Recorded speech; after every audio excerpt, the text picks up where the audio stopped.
de 1824. No era un desdén, desde luego, del ejército, sino más bien era un tanto volver a los procesos constitucionales que habían ocurrido pues prácticamente desde 1810 hasta 1821, pero en este momento en España el inútil de Fernando VII, porque bueno, realmente fue un entreguista a Napoleón y estuvo entre vaivenes y lamiéndole las botas a Napoleón, y los españoles en guerra civil durante pues más de una década, ¿no? De 1808, que es la invasión, a 1820, con la rebelión del coronel Rafael de Riego, con lo que se restablece la Constitución de Cádiz y lo obligan a Fernando VII a reconocerla. En este contexto es que se da esta situación que refiero, ¿no? Del proceso hacia la Constitución de la República de Durango. En Durango se tuvo conocimiento del plan a principios del mes de marzo y despertó reacciones diversas, unas en favor del imperio y otras en contra. El 5 de marzo, la guarnición de la plaza juró el plan, secundada por la Diputación Provincial, el Ayuntamiento y las autoridades eclesiásticas. La oposición no se hizo esperar. Antonio Cordero, comandante general, y el brigadier Ignacio Corral, jefe político, trataron de impedir la adhesión encabezada por aquellos que, cito aquí, atentan contra la opinión de nuestras instituciones del régimen constituido y del imperio, cuyo trono ocupa Agustín I como el más digno de poseerlo y el único que por sus virtudes heroicas y notorios aciertos es ya las delicias de esta parte de América septentrional. Eso decía. La Diputación Provincial respondió a los opositores con la destitución de Antonio Cordero e Ignacio Corral y la designación de Juan Navarro del Rey, que preside en ese momento la Diputación como jefe político de la Nueva Vizcaya, y del coronel Gaspar de Ochoa como comandante militar. No satisfecho con la designación, Corral pidió que se le restituyera en su puesto, pero al no encontrar respuesta favorable, incitó a los partidarios a recuperarlo por la fuerza. Para ello se organizó un grupo que planeaba la conspiración, pero fue descubierto y aprendidos todos sus integrantes en el mes de junio. La conspiración sembró inquietud entre los ciudadanos de la capital, de tal suerte que la Diputación Provincial se vio obligada a aclarar algunas cuestiones, pues los opositores al plan de Casamata aprobaban los acontecimientos ocurridos en Guadalajara y Zacatecas en favor de estados libres y soberanos confederados. La posición de los diputados era clara. Lo que ocurría no violentaba las aspiraciones de las provincias de constituirse en un solo cuerpo bajo, cito, supremo gobierno de la nación, cierro, como lo deseaban también para Durango, pero como entidades libres y soberanas. La Diputación Provincial de Durango, favorable a la autodeterminación, formó una comisión compuesta por los diputados Felipe Ramos y Agustín Gamis, encargados de formular el plan de unión de las provincias internas de Occidente y principios generales para su federalización. O sea, querían involucrar ese gran territorio al cual yo me refería, de las provincias internas, en esta propuesta. El plan se presentó a las autoridades y diputaciones provinciales de Sonora, Sinaloa y Nuevo México, pero no fue aceptado por el comandante general ni por las provincias. Además, al publicarse la convocatoria para la elección de diputados al Congreso General de Cortes, se ratificó la separación de Sonora y Sinaloa y la unificación de Chihuahua y Durango. Y esta convocatoria a Cortes es el restablecimiento de las Cortes Generales españolas, o sea, va Miguel Ramos Arizpe, por mencionar algunos de los grandes figurones, también republicanos.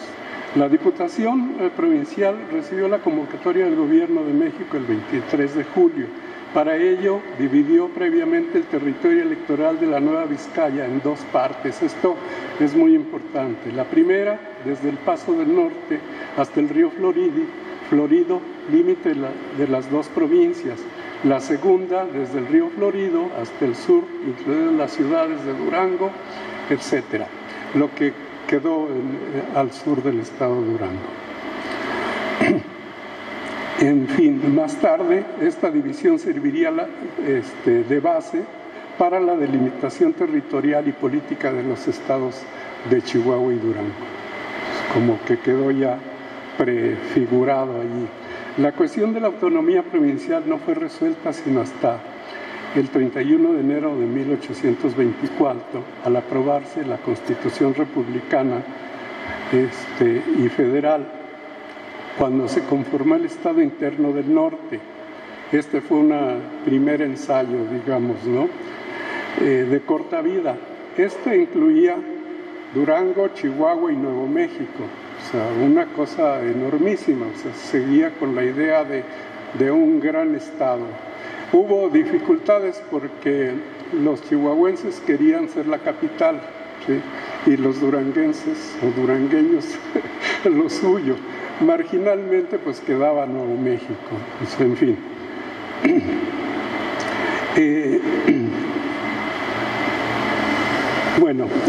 Francisco Antonio Elorriaga, uno de los diputados de Durango, propuso el 23 de febrero que la provincia de Durango fuera declarada Estado. La iniciativa recibió el apoyo de las principales autoridades de la provincia.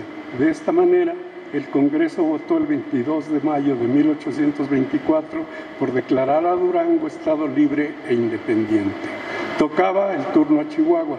La cuestión era si se unía Nuevo México o si se constituía en un solo Estado. El 5 de julio de 1824, el Congreso acordó finalmente que Chihuahua fuera un Estado y Nuevo México un territorio. El decreto fue aprobado al siguiente día.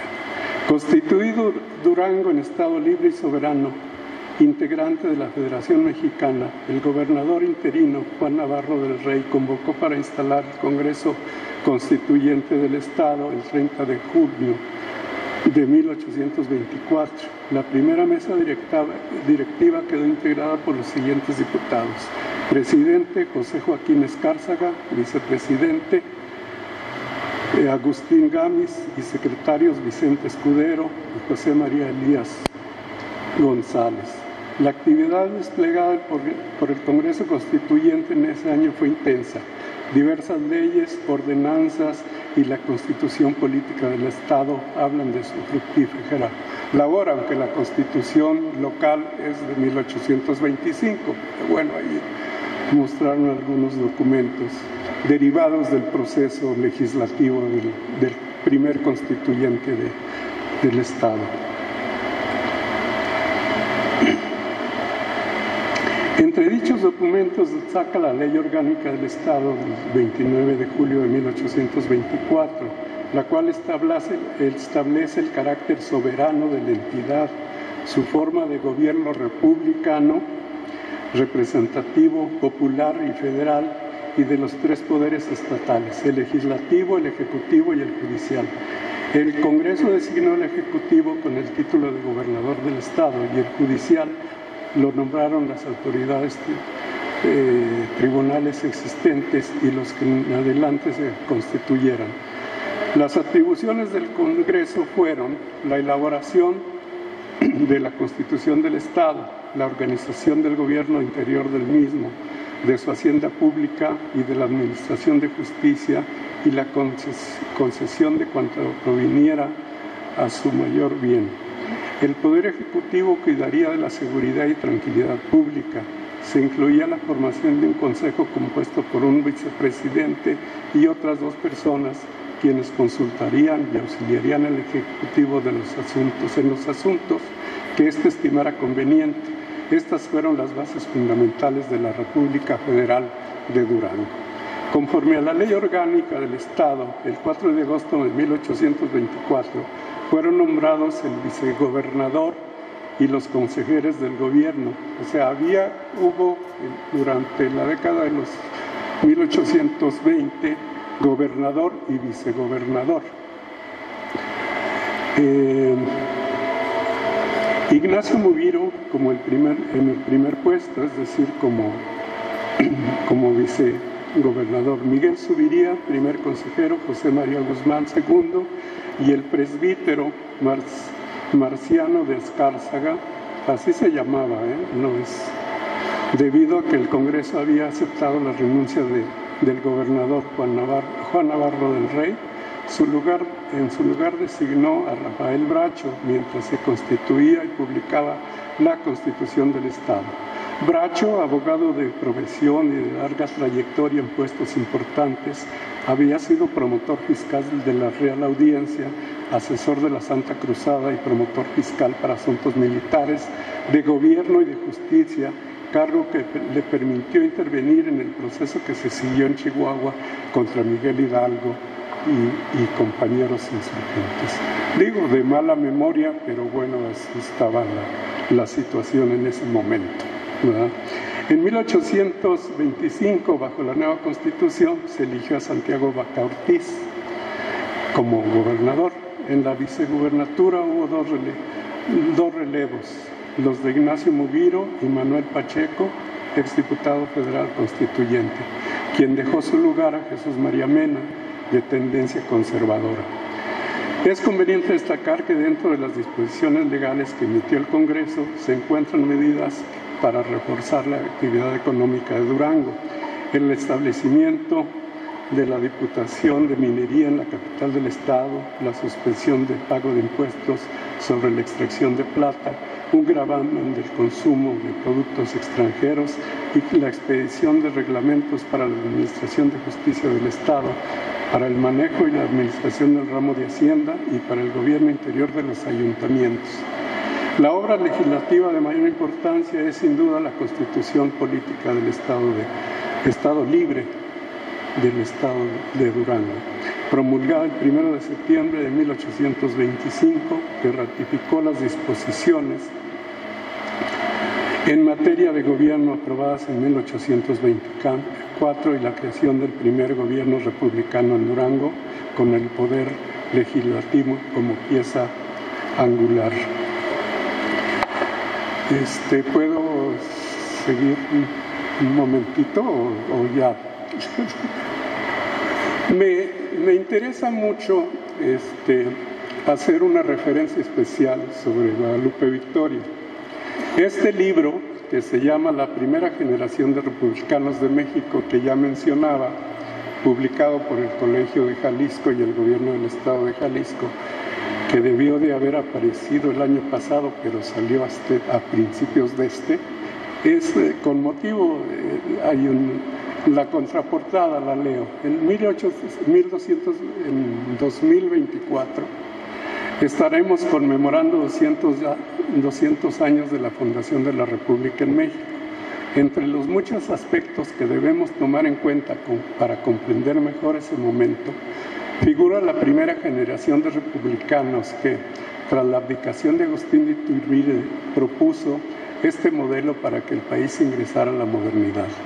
Los primeros republicanos fueron los encargados de hilvanar el viejo régimen con el nuevo, en medio de circunstancias muy adversas, es decir, se encargaron de introducir a una sociedad tradicional a una república representativa y democrática. Esta tarea no fue fácil, debido a que cada uno tenía una idea distinta del republicanismo y a que la fuerza de la tradición presentaba obstáculos difíciles de superar. En este libro se analizan las ideas, el comportamiento, los acuerdos y las alianzas que concertaron 17 miembros de esta generación, los más representativos, para fundar la República. En los textos que aquí se incluyen, escritos por especialistas, el lector podrá incluir si la sociedad mexicana de ese tiempo estaba preparada o no para vivir dentro de un sistema republicano. En mi caso, yo escribí sobre Guadalupe Victoria y llamé a Guadalupe Victoria forjador de la República. Recordarás, señor secretario Héctor Vela, que sería en 1993, si no estoy mal, organizamos un coloquio en torno a Guadalupe Victoria con ese mismo título y lo publicó la Secretaría de Educación, publicó la memoria. Sería bueno que volviese a reeditarse porque es una obra muy importante. Y bueno, pues a mí me tocó de algún modo tener algo que ver esa ocasión. Bueno, quiero decir de manera más o menos breve, no me voy a extender tanto, que Guadalupe Victoria fue desde los orígenes de su participación en el proceso de independencia muy claro en la perspectiva de la idea republicana. De hecho, él,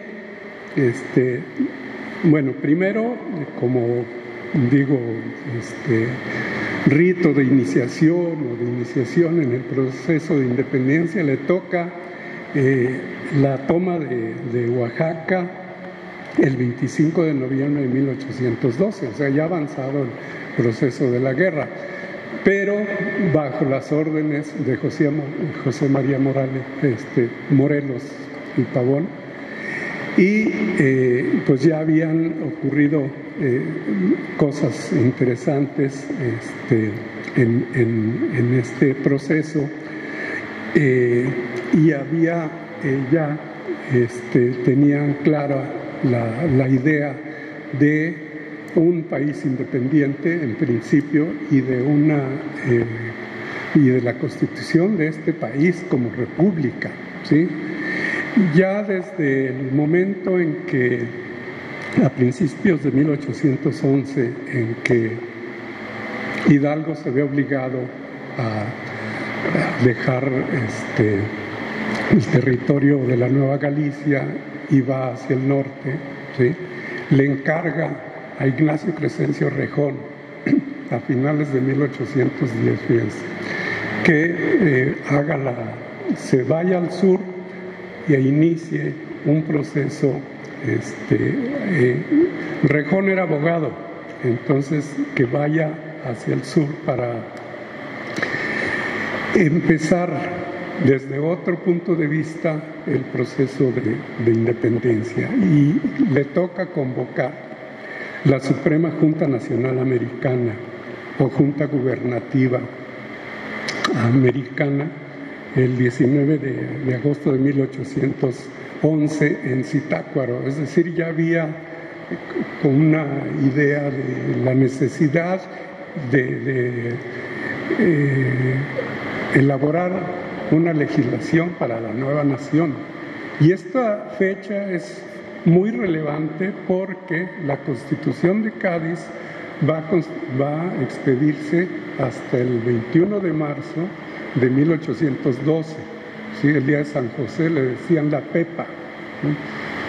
O sea, un año antes ya los insurgentes, bueno, se decían americanos, ¿verdad?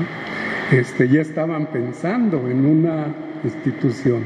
Luego viene el Congreso de Anáhuac, que fue de Chilpancingo, de 1813, y va a derivar al año siguiente en la Constitución de Apatzingán.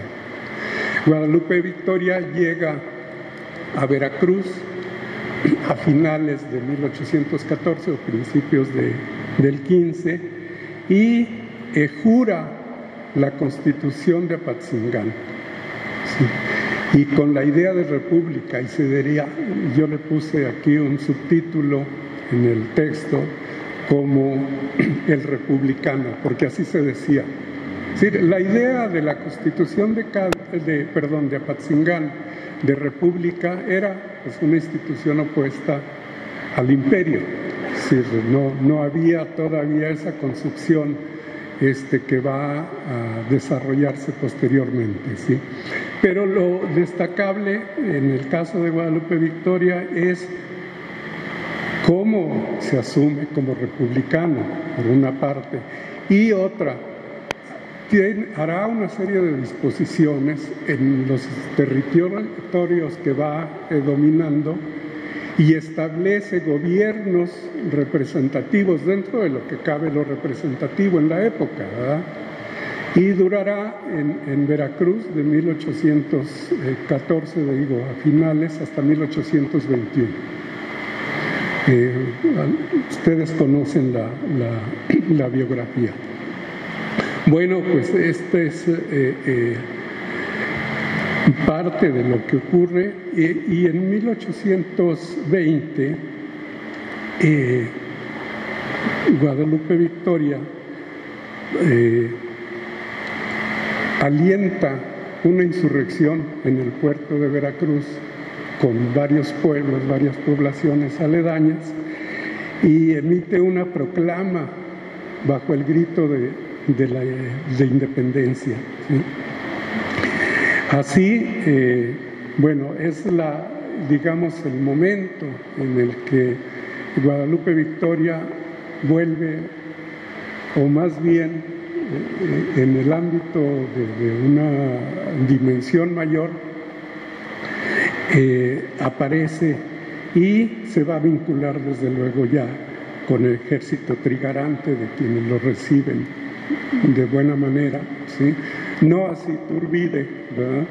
Que con Iturbide va a tener un encuentro nada agradable, porque ya durante 1821 ya el ejército trigarante, pues ya habiendo triunfado, por decirlo de alguna manera, y recorriendo distintos lugares, Guadalupe Victoria, encontrándose lo reciben en La Soledad, un punto cercano a Orizaba, entiendo, con salvas y el ejército trigarante festinando su heroicidad, ¿no? De ahí se va tras Iturbide, y de paso se une a Nicolás Bravo en Tulancingo. No pasa mayor cosas y continúa tras Iturbide, que lo alcanza en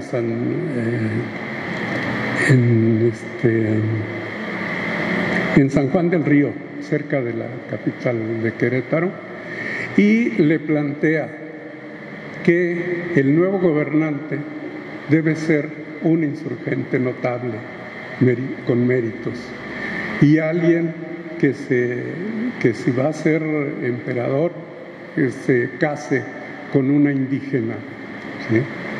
O sea, según Michael Costello, uno de los que han escrito de manera bastante bien sobre la Primera República Federal, dice que Guadalupe Victoria era mestizo, porque al hacerle esta propuesta a Iturbide lo ve con desprecio, ¿sí? Digo, de entrada, bien han dicho varios autores, Iturbide, por ser criollo, ¿verdad? O sea, y ser militar de carrera, veía a los insurgentes como vulgares guerrilleros, ¿no? Entonces, al presentársele Guadalupe Victoria, que además pues, estaba todo andrajoso y en malas condiciones físicas, y en fin, lo que dice Costello es que ahí se refleja la diferencia de clases, ¿no? O sea, los criollos, los peninsulares, y los no criollos o mestizos como Guadalupe Victoria, digo, lo han pintado blanco y lo han, pero bueno, pues a lo mejor habría que ver con cuidado a Costello, ¿no? En esta afirmación. En fin, bueno, viene la Constitución, bueno, la entrada triunfal, desde luego, de Iturbide en septiembre de 1821 a la capital, y por supuesto que excluyen a Guadalupe Victoria, ¿sí? O sea, está Santana, pues, un oportunista que empieza su carrera de sinvergüenza, ¿verdad? Y otros, Negrete, desde luego, que pues había sido del ejército realista, aun cuando, bueno, pues aquí se había llevado las palmas de la gloria por haber consumado la independencia, pero no dejaba de ser proimperialista, ¿no? Entonces, bueno, constituido el primer Congreso en 1822, Guadalupe Victoria es designado diputado por Durango. No acude. Y no acude tal vez por temores a que sea perseguido. Y en efecto, es encarcelado, ¿sí? Él y otros diputados, y él sin ocupar el puesto. El malvado de Lorenzo de Zavala, uno de los grandes teóricos, historiadores de esa época, contemporáneo de Guadalupe Victoria, dice que Guadalupe Victoria actuó con cierta maña, por decirlo de alguna manera, con cálculo, para hacerse notar y que sus méritos fuesen más reconocidos, ¿no? Entonces, yo lo que digo en el texto es que, bueno, pues más bien eran los odios que generó la designación de Guadalupe Victoria como primer presidente. Una vez restablecido el Congreso Constituyente en 1823,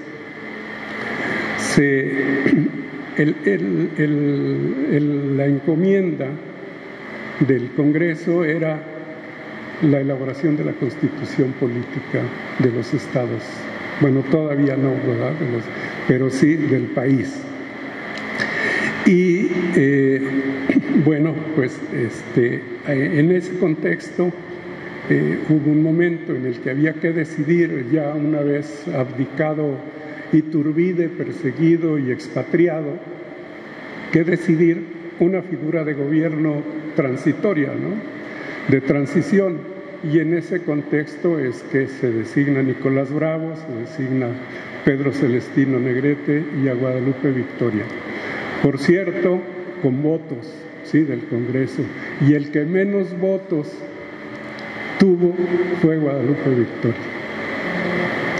Por eso yo creo que la inquina de Lorenzo de Zavala contra él, que dice que se escondió deliberadamente y luego reaparece y lo designan primer presidente de la República. Bueno, de ahí viene toda esta discusión en torno a qué tipo de república, ¿sí? Están los borbonistas todavía, o sea, los pro emperador Felipe VII, que quieren una república, aceptan que sí, una república, ¿sí?, pero centralista. Esa la lograrán en la década siguiente y la mayoría se inclina por la República Federal. En este aspecto tiene un papel muy importante Fray Servando Teresa de Mier, que había estado en Estados Unidos y había publicado su memoria instructiva, en la cual ya defendía la República Federal, ¿sí? Y como diputado y otros que volvían de España, como Miguel Ramos Arizpe, se inclinaron por la República Federal, ¿sí? Y es así como nace. Ya no quiero decir más cosas por obvio del tiempo, agradecerles mucho, espero que haya dicho cosas de valor.